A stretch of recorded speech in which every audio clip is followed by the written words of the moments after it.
Komið sæl, ég heiti Linda, ég er sérnámslæknir í svæðinga- og gjörgæslulækningum á Landspítala og ég þakka kærlega fyrir tækifæri til að koma eða vera hér og tala við ykkur í dag þessa rannsókn sem við gerðum í vor.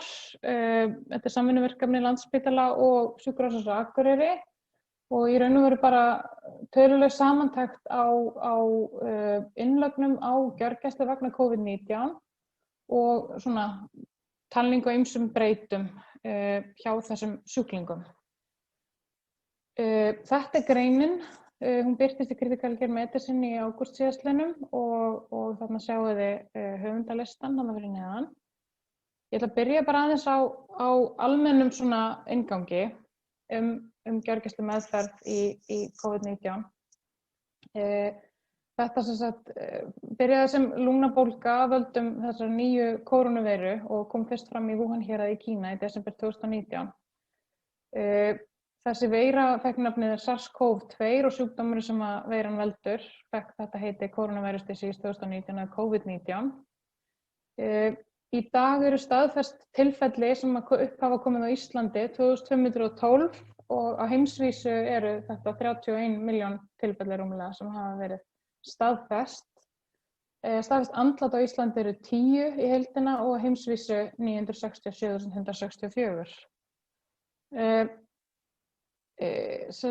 Það sem hefur dreifð fólk til dauða vegna kórónuveiru sjúkdómsins hefur verið ARDS eða Acute Respiratory Distress Syndrome sem er í raun og veru lungnaskaði eða skaði á lungnablöðrur og loftskipta yfirborði í lungunum. Getur gerst í tengslum við ýmsa þætti og ýmist sjúkdómsástand og þá ýmist með beinum hætti, beinum skaða á lungnablöðrur. Eins og til dæmis gerist í COVID-19 sjúkdómnum og ýmsum bakteríusýkingum og veirusýkingum og sveppasýkingum sem geta lagst á lungun. Þetta verður líka beitskaði, getur orðið í tengslu við aspiration á magainnihaldi og lungnamar, inhalasjónsskaða og nærdrukknun og svo getur orðið óbeinn skaði líka með einhverju svona perfúsionsbreytingum í tengslu við lost eða annað. ARDS er flokkað í 3 flokka eftir alvarleikastigi og flokkunin ræðst þá í raun og veru af gildi súrefnishlutþrýstings í blóði og hversu mikið súrefni sjúklingurinn þarf til þess að fyrirbyggja hypoxíu og það er flokkað þá í alvarleikastig eftir þessum þáttum. Ef við förum í pathogenusina í þessum sjúkdómi í COVID-19 og byrjum á að tala um heilbrigðan öndunarveg þá erum við þarna til vinstri með lungnablöðru og það er það sem að kórónuveiru sjúkdómurinn herjar í raun og veru. Þetta er heilbrigð lungnablaðra þarna með háræða flæði þarna í kringu sig, háræða næringu þarna í kring og innra byrði lungnablöðrunar er þakið þekjufrumum, annars vegar pneumósítar af típu 1 sem eru bara innþelið í lungnablöðrunum og svo pneumósítar af típu 2 sem að mynda svokallaðan surfactant sem er þá svona spennuleysir sem að liggur innan á lungnablöðrunni til þess að hindra það að hún falli saman þegar þrýstingurinn inni minnkar. Það viðheldur svona, þetta dregur úr yfirborðsspennunni í heilbrigðri lungnablöðru. Svo er þarna bara æðanæring upp af lungnablöðrunni og þaðan berst koltvísýringur úr æðinni yfir í lungnablöðruna og er andað út og súrefni kemur inn lungnablöðruna og fer yfir í blóðrásina þarna þetta loftskipta yfirborð frá lungnablöðru yfir í æðakerfi. Í sjúkdómi sem að herjar þarna á og veldur ARDS eins og COVID-19 gerir þá verður skaði á þessu loftskipta yfirborði sem stuðlar síðan að hypoxíu. Og þarna í COVID-19 þá finnst veiran viðtaka á típu 2 pneumósíta og fer þar inn í frumuna, fjölgar sér gríðarlega og eyðileggur frumuna og dreifir sér svo til nærliggjandi frumna. Með þessu móti þá kemur hún í veg fyrir að frumunin geti myndað surfactant sem að minnkar yfirborðsspennu í lungnablöðrunum, þannig að þær eru líklegri til þess að falla saman. Það geta líka orðið ýmis önnur áhrif af völdum bólgumiðla sem að losna við þessa eyðileggingu á frumunum og þessi bólgumiðlar geta svo stuðlað áframhaldandi eyðileggingu og aukið gegndræpi háræðanna á svæðinu þannig að vökvi lekur út úr þeim inn í millivefinn og yfir í lungnablöðrurnar sjálfar og þær geta orðið vökvafylltar. Það ber samt að geta þess að í COVID-19 þá meira einangraður skaði bara innan á innþekju lungnablaðranna heldur en í öðrum ARDS tilfellum. Það ekki eins mikil áhrif á æðakerfið og uppsöfnun á lungnabjúg eins og í öðrum tegundum ARDS. Eðlileg öndun þegar bara í hraustum lungum sem ekki þarfnast öndunarvélastuðnings fer þannig fram að við notum öndunarvöðva, þindina og aðra öndunarvöðva til þess að þenja brjóstkassann og með því myndum við undirþrýsting inn í brjóstholinu, draugum inn loft og svo útöndunarferli, passíft ferli þar sem að slaknar úr þessum vöðvum og brjóstkassinn, það minnkar rúmmál hans og loftið skilar sér aftur út í útöndun. Ef að þetta gengur ekki fyrir sig eins og það á að gera, eins og til dæmis var í pólíófaraldrinum eða laumaveikfaraldrinum á sínum tíma, þá getur þurft að beita undirþrýstingsöndun, þar sem að þú notar einhver þrýstingsbreytingar til þess að framkalla þennan eðlilega öndunarsyklus og í pólíófaraldrinum þá voru þessar fyrstu öndunarvélar kynntar til sögunar að þá sem sagt deykur sjúklingurinn inn í þessu holrými, höfuðið fyrir utan hólkinn, svo loft sogað út til þess að framkalla innöndun, það þá sem sagt myndaður undirþrýstingur inn í hólkinum með þeim afleiðingum að brjóstkassinn dregst út, loft streymir inn undan þrýstingsfallanda inn í öndunarveginn og svo þrýstingurinn jafnaður og loft tæmist úr öndunarveginum. Svona andaði vélin fyrir sjúklinginn þegar hann gat ekki beitt sínum eigin öndunarvöðvum til þess að hreyfa loftinu út. En í faraldri eins og kórónuveirufaraldrinum þá erum við með í raun og veru skaða á lungnavefnum sem gerir þetta aðeins flóknara og við erum með samfall á litlum loftvegum og þetta aðeins erfiðara vandamál. Þar kemur nýja nútíma öndunarvélin til sögunar þar sem við notum yfirþrýstingsöndun og þar erum við sem sagt að beita þrýstingi sem við blásum inn í sjúklingin, við blásum lofti í sjúklingin. Og það farið upp í ákveðin þrýsting sem svo sleppt og loftið dreifist niður í lungnablöðrur og svo því hleypt út aftur, nema hvað að það ekki farið niður fyrir ákveðið þrýstingsgildi, það viðhaldið ákveðum jákvæðum þrýstingi við lok útöndunar til þess að tryggja sem best að verði ekki samfall á þessum litlu loftvegum, þannig að þetta raun og veru það sem við höfum þurft að beita talsvert í kórónuveirufaraldrinum að það sé ekki þessi yfirborðsspennuleysir í lungnablöðrunum og þær eru svo líklega til að falla saman, þá þarf PEEP eða Positive End-Expiratory Pressure að vera talsvert hár til þess að viðhalda þessum grunnþrýstingi þó að búið sé að anda klára eðlilega útöndun. Og ef við horfum á þessa mynd þá þetta raun og veru bara flæðiskúrfa í innöndun. Þetta svolítið svona bara til þess að átta sig á því að það ekki sama hvernig öndunarvélameðferð beitt. Það þarf að gæta varkárni til þess að valda ekki meiri skaða á lungnavefinn heldur en orðið vegna þess að öndunarvélameðferð getur verið bara hreinlega hættuleg og aukið mortalitet ef henni ekki rétt beitt.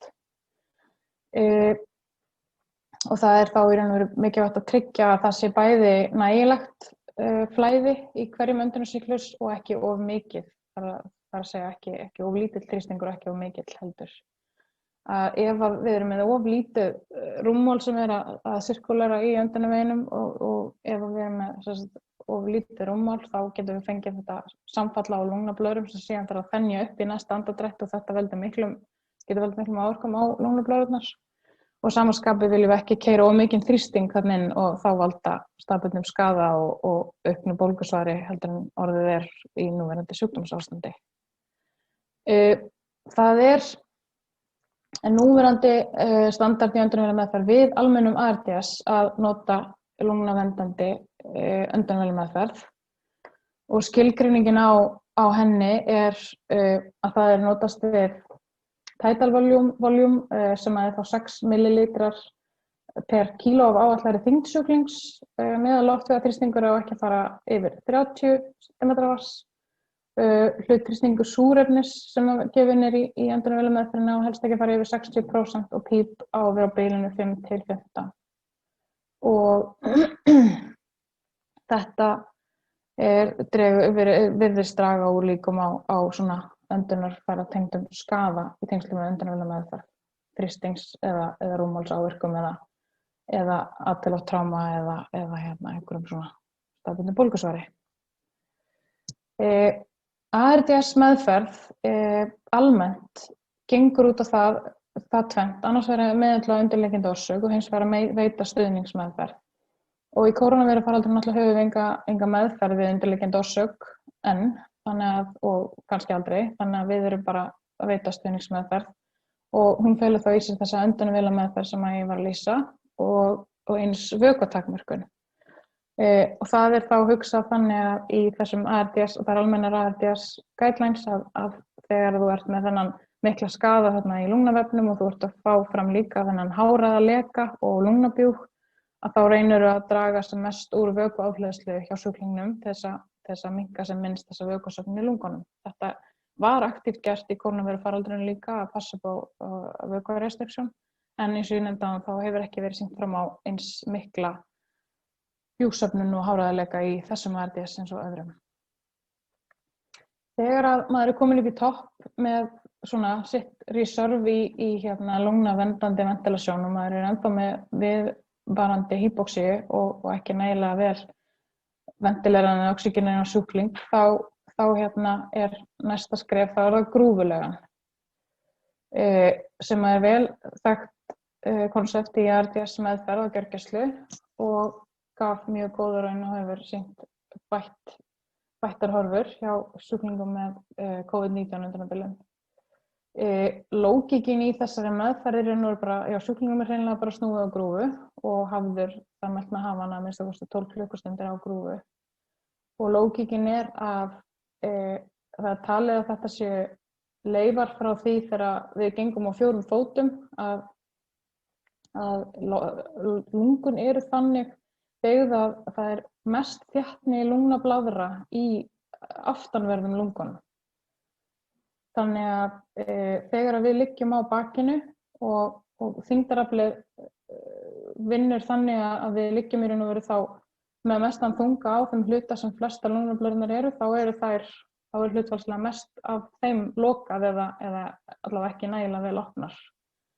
Þannig að þá er mögulega blóðflæði að fara til lungnablaðra sem ekki eru nægilega vel opnar og ventilerast. Það getur verið stýrt annað blóðflæðinu en allavega erum við ekki að fullnýta okkar ventilasjons-perfúsjons hlutfall. Þannig að þá er ráðið að setja manneskjuna á grúfu og fá þá ventilasjónina elda í þessum hluta lungnanna.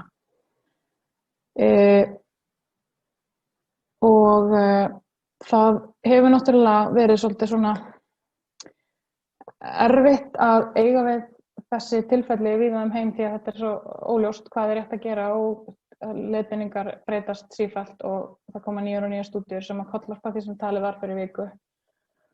En það var birt sem sagt samantekt á vegum sérfræðinga í Kína. Það var teymi sem að setti fram svona tillögur á klínískum leiðbeiningum og þetta var birt í júní síðastliðnum og þar er mælt með því að nota lungnaverndandi ventilasjón eins og við höfum farið í með PEEP í hærra lagi og grúfulegu yfir 12 klukkustundir. Þar er mælt með að nota Plaquenil og Azithromycin. Það var einhver frönsk stúdía sem var talin sem benti til þess að Plaquenil minnkaði veirulót og Azithromycin augmentaði einhvern veginn áhrif Plaquenilsins.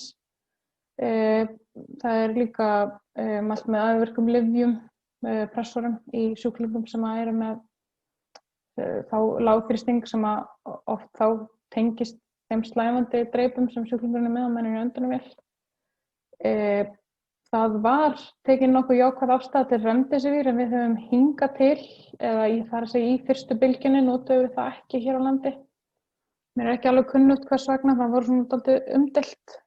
Tocilizumab, sem interleukin 6 hemill, hefur verið notaður mikið hér á Íslandi og hafa mælt með honum í þessum Wuhan-leiðbeiningum. Tocilizumab sem interleukin 6 hemill sem þá sértækur á eitt interleukin í bólguferlinu þarna í lungunum og þetta þá notað þegar að teikn svokallaðan cytokínstorm hjá sjúklingnum þegar bólguviðbrögðin í lungunum eru farin úr böndunum þá sem sagt mælt þetta interleukin 6 gildi og þá smitsjúkdómalæknir sem yfirleitt ákveður hvort að hefja skuli þessa meðferð. Það mælt með sýklalyfjum ef ástæða þykir til. Það voru margir sjúklingana með superinfeksjón í flestum stúdíum og þá sýklalyf haft með í stuðningsmeðferð. Það í raun og veru allan bara meðferð við þeirri sýkingu sem kann að hafa komið ofan í COVID-sjúkdóminn og það var vel þekkt þá neyðarúrræði að fara með sjúklinginn í hjarta- og öndunarvél hjarta- og lungnavél ef ekkert annað gekk. Það var ekki þurft að gera það hjá okkur. Ef við rennum svo yfir stúdíuna sem að ég hér til að kynna, þá þetta framsýn lýsandi rannsókn og rannsóknartímabilið tekur til þessa tímabils sem að fyrsta bylgjan stóð hér yfir. Rannsóknarþýði voru allir sjúklingar sem lögðust inn á gjörgæslu vegna COVID-19 á þessu tímabili, bæði á gjörgæsludeild Landspítala, Fossvogi og Hringbraut og Sjúkrahúsinu á Akureyri. Gagnaöflun var gerð í REDCap og tölfræðiúrvinnsla í R-Studio og það voru fengið tilskilið leyfi fyrir rannsóknir í vísindasiðanefnd og framkvæmdastjóra lækninga. Samsetning rannsóknarþýðisins hér að hluta birt á þessari glæru. Heildarfjöldi gjörgæsluinnlagna vegna COVID-19 á þessu tímabili var 27 sjúklingar. Og aldursdreifingin var, eins og hér segir, miðgildi 64 ár. Þetta voru 18 af þessum 27 voru karlmenn, það 67%. Það var áberandi samnefnari í stúdíunni hvað varðar hátt BMI, miðgildi var 31, sjáum aðeins betur það eftir. Það var engin svona sláandi samnefnari í undirliggjandi heilsufari sem við komumst að við svona fyrstu skimun á þessum gögnum. En það var hins vegar 55% með háþrýsting í grunninn. Og 30% voru með einhvern obstruktívan lungnasjúkdóm, annaðhvort astma eða COPD. En það var engin virk reykingamanneskja í hópnum. Það voru nokkrir veiparar, en það var engin virkum tóbaksreykingum. En það hefðu hins vegar nokkur hluti áður reykt. Það voru miðgildi tímans sem að leið frá upphafi einkenna að gjörgæsluinnlegg voru 9 dagar. Og hérna yfirlit við líkamsþyngd sjúklingana. Það voru 7% rannsóknarþýðis í kjarrþyngd, 26% í yfirþyngd og 67% uppfylltu skilyrði offitu. Almennt í þessu þýði sem og öðrum COVID-19 sjúklingum þá var lymfópenía mjög algeng meðal þýðisins. Bólguparametrar voru svona allavega það var mjög ofarlega á baugi 2 nýir bólguparametrar, ferritín og D-dímer sem er ekki tekin fram hér en kenningarnar eru bara þetta séu 2 bólguparametrar sem hafa rútínert verið mæltir eins og bara allt mögulegt hefur verið mælt hjá þessum sjúklingum og það var mikið lesið í þessa markera í upphafi faraldurs en svo fóru menn að velta fyrir sig hvort þetta væri ekki bara hreinlega bólguparametrar og það væri eðlilegt að þeir hækkuðu líkt og aðrir bólguparametrar sem við erum vön að mæla en við höfum ekki í neinum öðrum stúdíum lagt upp með það að mæla þessar markera eitthvað rútínert. Þannig að við vitum ekki hvaða þýðingu þetta hefur. Prókalsitónín var svona tiltölulega svipað, vægt hækkað 0,22 var miðgildi, það eitt algjört útlagagildi sem við kunnum ekki skýringu á. Og svo voru interleukin 6 mælt til þess að meta hvort það væri interleukin cytokínstormur og hvort það væri á tocilizumab-gjöf. Á rannsóknartímabilinu þá greindust 1799 einstaklingar á Íslandi með SARS-CoV-2. Þar af lögðust 118 á sjúkrahús og það þá 6,7% af þessum sem greindust og 1,5% greindra þarfnaðist gjörgæsluinnlagnar. Nýgengi gjörgæsluinnlagnar þá 7,4 per 100.000 íbúa.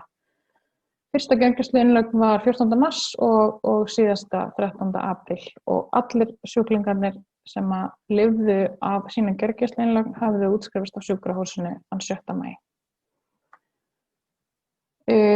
Það var aðeins mismunandi hvaða meðferð sjúklingar hafði fengið fyrir gjörgæsluinnlögn en allir hafði fengið einhvers konar súrefnismeðferð. 70% hafði fengið Plaquenil samkvæmt þágildandi reglum og frábreytingar voru þá bara ef það voru með lengt Q-tíbil. Azithromycin gilti það sama, 74% fengu azithromycin fyrir gjörgæsluinnlögn. 59% hafði fengið einhver önnur sýklalyf eða einhver sýklalyf. Enginn hafði fengið antivíral lyf á borð við remdesivir þarna í þessari rannsókn. En það hefur eins og breyst í dag, það í guidelines núna. Tocilizumab hafði 26% sjúklinganna fengið og sterar hafði verið gefnir í 7% tilvika, þar að segja 2 sjúklingum og í báðum þeim tilvikum voru sterarnir gefnir á grunni versnunar og undirliggjandi sjúkdómi, ekki vegna COVID. Gjörgæslu meðferðin sjálf, 16% þeirra sem lögðust að 16 einstaklingar af 27 sem lögðust að gjörgæslu þurfti öndunarvélameðferð og þetta eru 59%. 13 sjúklinganna voru á einhverju tímapunkti einu sinni eða oftar í grúfulegu, það er að segja 48%. Enginn þurfti að fara í hjarta- og lungnavél og það er há tíðni af Plaquenil og sýklalyfjum. 52% fengu tocilizumab og sterarnir sem áður segir, þetta bara sterakúrar sem voru hafnir og héldu svo áfram á gjörgæslu. Þvagræsilyf voru gefin í 81% tilvika ýmist fastir skammtar eða PN-gjafir til þess að reyna að viðhalda neikvæðum balans.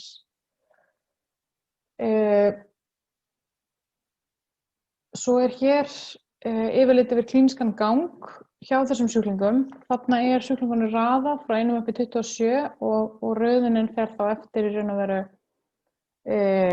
tímaspenninni frá upp af einkenna að lokapunkti, það er að segja annaðhvort fram að andláti eða útskrift af sjúkrahúsi. Það er áherslu að sjá þarna að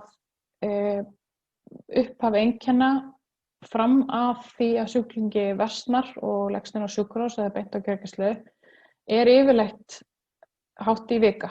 Þetta eru 5 dagar yfirleitt að lágmarki. Svo verður einhver versnun.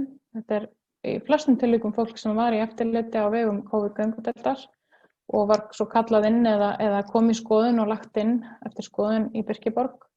En það eru þó nokkrir einstaklingar sem komu beint inn án þess að hafa verið þá þegar greindir með COVID-19, lögðust beint inn á gjörgæslu og fóru nánast beint í vél. Það eru 4 andlát í þýðinu meðal gjörgæslusjúklinga.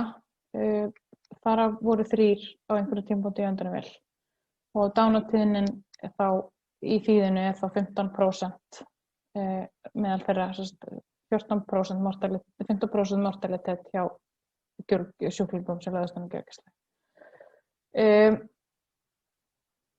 Og þarna þegar þessi samantekt var gerð, þetta var í kringum 7. maí, þá hefðu allir sjúklingarnir útskrifast af sjúkrahúsinu sem hefðu lifað af gjörgæslumeðferð. En við erum þá með 15% mortalitet og ef við berum það saman við mortalitetstúdíur annars staðar, bara með svona snöggu yfirliti, þá eru tölur almennt talsvert hærri mortalitetstölur. Hérna erum við að sjá allt frá 36 upp í 61,5% mortalitet.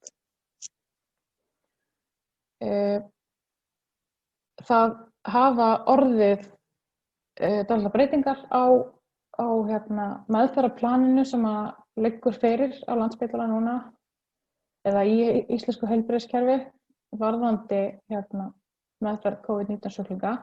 Þar sem það hafa komið upp nýjar stúdíur sem hafa aðeins breytt hugmyndum manna þar ber kannski svona helst að nefna sterameðferð, þar sem að það var ekki útlit fyrir það til að byrja með að sterar væri hagur af því að nota stera í meðhöndlun þessa tegundar af ADS. En það hefur hins vegar verið endurskoðað og það hafa stúdíur, allavega 2 held ég rannsóknir bent til þess að þessi beinlínis hagur af dexamethasoni, og það þá ein sem var birt í JAMA sem að sýnir fram á styttan öndunarvélartíma hjá sjúklingum sem fengu dexamethasoni í talsvert háum skömmtum. En núna meðferðarplanið svona að ef að sjúkdómur vægur og engir áhættuþættir til staðar lagt upp með einkennameðferð, en ef að sjúklingur vægur og versnandi með ákveðna undirliggjandi áhættuþætti, þá farið í þetta veruleg favipiravir. Ef að sjúkdómurinn alvarlegri og ástandið versnandi, talin þörf á innlögn, þá þarf að meta í hvort farveginn maður fer, hvernig hypoxían þróast, hvort að viðkomandi með viðunandi mettun án viðbótarsúrefnis, og þá hægt að íhuga favipiravir, en ef að hann með sýnir teikn hypoxíu eða orðinn súrefnisháður, þá farið í þessa kombinasjón dexamethason og remdesivir. Og svo tekin afstaða til tocilizumabs, þá gerð mæling á interleukin 6 og metið hvort að það yfir mörkum, og þá það yfirleitt smitsjúkdómalæknir sem tekur ákvörðun það hvort að það að gefa lyfið. Þetta bara svona kontrast, svolítið svipað upp á teiningnum, bara gjörgæslumeðferð með nokkurra ára millibili. Og já, það var allt. Takk fyrir.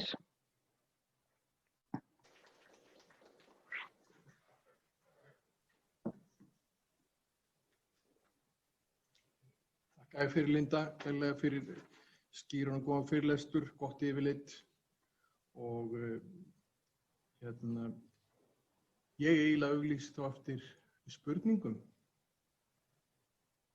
Annað hvort á netinu eða úr sal. Þetta fólk sem betur vita á heldur ég. Björn Gunnarsson með rétt upp hendi. Já, takk fyrir það, skemmtilega að segja þig. Ég bara velti þinn surfaktan. Þú komst aðeins inn á surfaktan. Já. Ég held að það sé einhverjar rannsóknir í gangi með það, eða hann á þessu surfaktan. Ég bara verið að velta þinn með, var þetta eitthvað rætt í einhverju hópi, eða komst þið grein að gefa surfaktan? Að gefa surfaktant? Hvað segirðu? Kom til greina að gefa surfaktant? Það spurningin? Já. Og eiginlega spurningin svo, heldur að þið hefði sett sjúklinga á hjarta núna en áðans að gefa hann surfaktant? Já, ég bara get ekki svarað þessu. Það kom aldrei til umræðu að gefa surfaktant. Og ég þekki það ekki.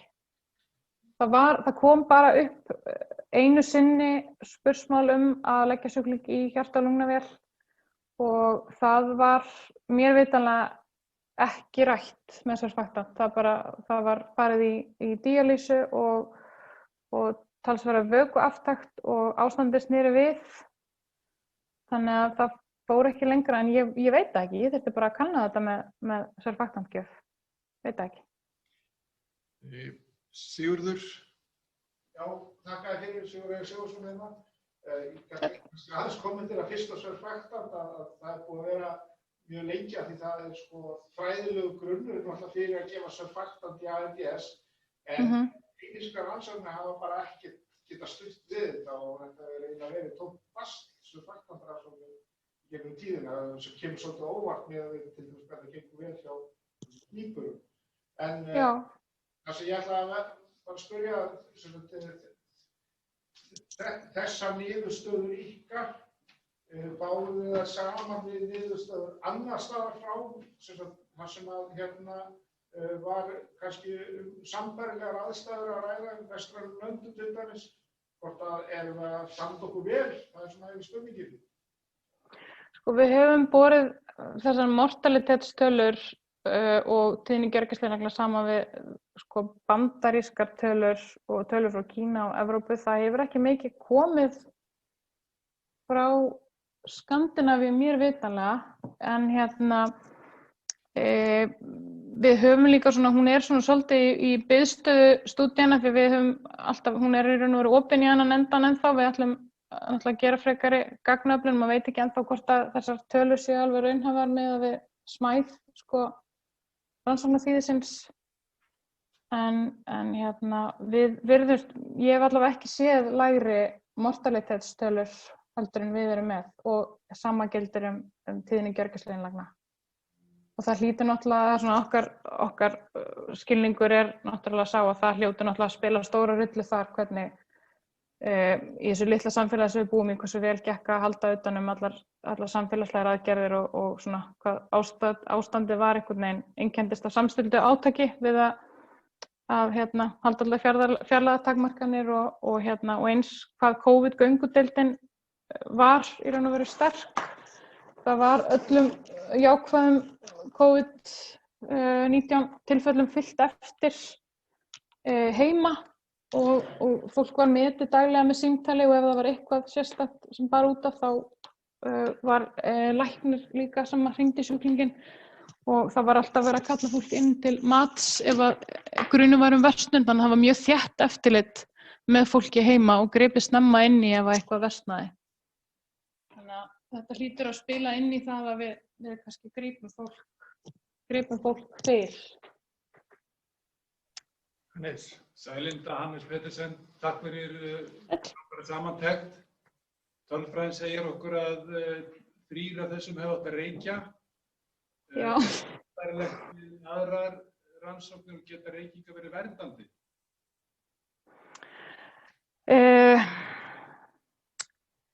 Ég veit nú ekki hvað skal segja það. Það var náttúrulega sko helmingur þessara sjúklinga var með fyrri reykingasögu og var kannski hættur að reykja en það náttúrulega kemur ekki inn í þessi gögn að hluti þessara sjúklinga var ennþá að veipa og svo náttúrulega veit maður ekki hvort að öll gögn voru alveg, hvort að allir voru að segja satt til og þess háttar. Það var mjög mikill munur á því kannski hvort að fólk hafði hægt að reykja fyrir 3 árum eða 20-30 árum og það kemur náttúrulega ekki þarna inn hversu löng reykingasagan var í grunninn, þannig að svona maður kannski myndi vilja fara varlega í að túlka þessar niðurstöður þannig sko, að reykingar séu verndandi. Ég hætti að reykja og þá var ég bara veikur og kvefaður og ólulegur í mörg ár og eftir. Já, einmitt. Böll og basl. Ég var ekki að byrni síðan spurninguna. Já, það var bara að koma með eina smá aðdragand og svo eina spurningu loftþrýsting. Plateau pressure mælti loftþrýstingunnar, það sem einhverjum haldi opnum og það var mældi þrýstingu þegar flæðir eru 0. Þannig að það ekki meðalofþrýstingur. Já, og laga glernaði með það. Plateau-þrýstingin? Já, það er ekki meðalofþrýstingur. Það er toppþrýstingur þegar flæðir eru 0. Okay. En veistu píp, hvers slags píp fóru þið að byrja með? Og já, nú voru yfirleitt að nota, tókum við það saman? Við tókum það ekki inn í þessari stúdíu, nei. Það var mjög oft, sko nú er ég bara að rifja upp eins og ég man þetta, það var oft í kringum 10 píp í byrjun. En við erum ekki búin að taka það saman, það er ekki inn í gagnagrunnunum, nei. Það var eftir að taka það saman, allar öndunum vera stillingarnar. Ég held, Linda, ég þurf bara innilega þakkir og ég held nefnd á rósinni þinni í hendinni. Ég veit bara ekki hvernig ég get komin til þín, en ég veit ekki hvort þú sérð hana. Ég sé hana, hún er mjög falleg. Hún er mjög falleg. Takk fyrir. Fyrir að vera með okkur og kæra þakkir og gangi ykkur vel í áframhaldandi rannsóknum og vonandi fá ekki of mikið að gera nú næstu 2 vikurnar. Já, takk fyrir það. Takk fyrir kærlega. Það var gott.